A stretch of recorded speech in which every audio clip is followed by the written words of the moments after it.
ಹಳೆ ಫೈಲು. ಜನಾರ್ದನ ರೆಡ್ಡಿಗೆ ಮತ್ತೆ ಜೈಲು.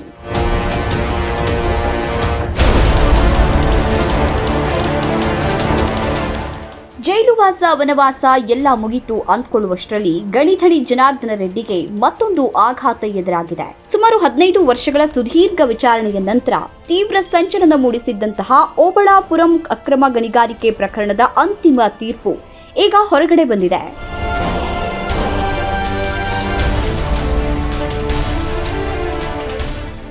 ಪ್ರಕರಣದಲ್ಲಿ ಹಾಲಿ ಶಾಸಕ ಹಾಗೂ ಮಾಜಿ ಸಚಿವರಾದಂತಹ ಜಿ ಜನಾರ್ದನ ರೆಡ್ಡಿ ಅಪರಾಧಿ ಅಂತ ಸಿಬಿಐ ವಿಶೇಷ ನ್ಯಾಯಾಲಯ ತೀರ್ಪು ಪ್ರಕಟಣೆ ಮಾಡಿದೆ.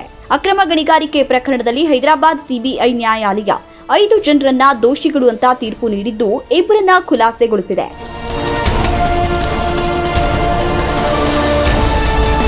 నాకు ఆల్రెడీ మోర్ దాన్ 3.5 years నేను జైల్లో ఉన్నాను అని చెప్తే 7 సంవత్సరాల జైలు శిక్ష విధించడం జరిగింది. ఆ మిగతా జైలు శిక్షను ఒకవేళ హైకోర్టులో అప్పీల్ చేసుకున్న తర్వాత కూడా కన్ఫర్మ్ అయితే ఆ మిగతా జైలు శిక్షను అనుభవించే అవకాశం ఉంది. వాళ్ళు డైరెక్ట్ జైలుకి వెళ్ళే అవకాశం ఉంది, ఎందుకంటే ఇక్కడ బెయిల్ ఇచ్చే ఆస్కారం లేదు. ತೀರ್ಪಿನಲ್ಲಿ 2ನೇ ಆರೋಪಿಯಾಗಿರುವಂತಹ ಗಾಲಿ ಜನಾರ್ದನ ರೆಡ್ಡಿ, 7ನೇ ಆರೋಪಿಯಾಗಿರುವಂತಹ ಅವರ ಪಿಎ ಅಲಿಖಾನ್, 3ನೇ ಆರೋಪಿ ವಿಡಿ ರಾಜಗೋಪಾಲ್, 1ನೇ ಆರೋಪಿ ಶ್ರೀನಿವಾಸ್ ರೆಡ್ಡಿ ಮತ್ತು ಓಬಳಾಪುರಂ ಮೈನಿಂಗ್ ಕಂಪನಿಯನ್ನ ಅಪರಾಧಿಗಳು ಅಂತ ಘೋಷಣೆ ಮಾಡಿದೆ.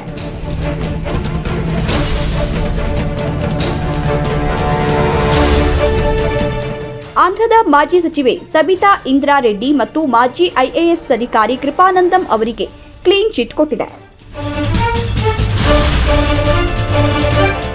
ಅನಂತಪುರ ಜಿಲ್ಲೆ ಕರ್ನಾಟಕದ ಗಡಿಯಲ್ಲಿರುವಂತಹ ಓಬಳಾಪುರಂನಲ್ಲಿ ನಡೆದಂತಹ ಅಕ್ರಮ ಗಣಿಗಾರಿಕೆ ಪ್ರಕರಣವನ್ನ ತನಿಖೆ ನಡೆಸಿದ ಸಿಬಿಐ 5 ಜನರನ್ನ ದೋಷಿಗಳು ಅಂತ ತೀರ್ಪು ನೀಡಿತು.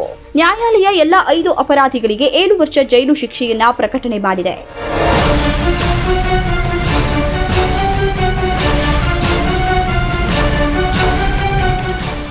ಬೇಗ ಜನಾರ್ದನ ರೆಡ್ಡಿ ಮತ್ತೆ ಜೈಲಿಗೆ ಹೋಗ್ತಾರಾ ಅಥವಾ ಈ ತೀರ್ಪಿನ ವಿರುದ್ಧ ಮೇಲ್ಮನವಿ ಸಲ್ಲಿಸಿ ಜೈಲಿಗೆ ಹೋಗೋದ್ರಿಂದ ಬಚಾವಾಗ್ತಾರಾ ಕಾದು ನೋಡಬೇಕಾಗಿದೆ.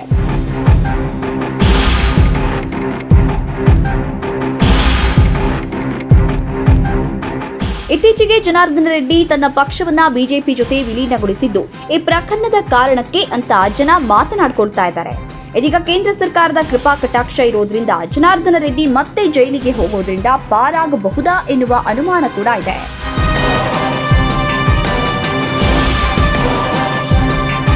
ಕೇಸು ಅದು ಅವ್ರ ಕಂಪ್ನಿ ಮೇಲೆ ಅವರ ಇಂಡಿವಿಜುವಲ್ ಆಗಿ ನಡೆದಿರೋದು. ಜಡ್ಜ್ಮೆಂಟ್ ಬಂದಿದ್ರು ಎದುರಿಸಬೇಕಾಗಿರೋದು ಜನಾರ್ದನ್ ರೆಡ್ಡಿ ಅವರು ಮತ್ತು ಅವ್ರ ಕಂಪನಿ, ಭಾರತೀಯ ಜನತಾ ಪಾರ್ಟಿ ಅಲ್ಲ. ನಮ್ಮ ಪಾರ್ಟಿ ಈಗಲೂ ನಮ್ಮ ಪಾರ್ಟಿಯ ಸಹ ಸದಸ್ಯರು ಅವ್ರು ತಪ್ಪು ಮಾಡಿದರೆ ಅವರು ಶಿಕ್ಷೆ ಅನುಭವಿಸ್ತಾರೆ, ಅಥವಾ ಅವರು ತೀರ್ಪನ್ನು ಪ್ರಶ್ನೆ ಮಾಡುವಂಥ ಕೆಲಸನ ಅವ್ರು ಮಾಡ್ತಾರೆ.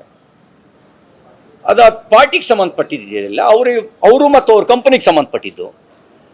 ಶಿಕ್ಷೆ ಅನುಭವಿಸೋದಾದ್ರೂ ಅವರೇ ಅನುಭವಿಸ್ಬೇಕು, ಅಪೀಲ್ ಹೋಗೋದಾದ್ರೂ ಅವರೇ ಹೋಗಬೇಕು, ನಾಟ್ ಪಾರ್ಟಿ.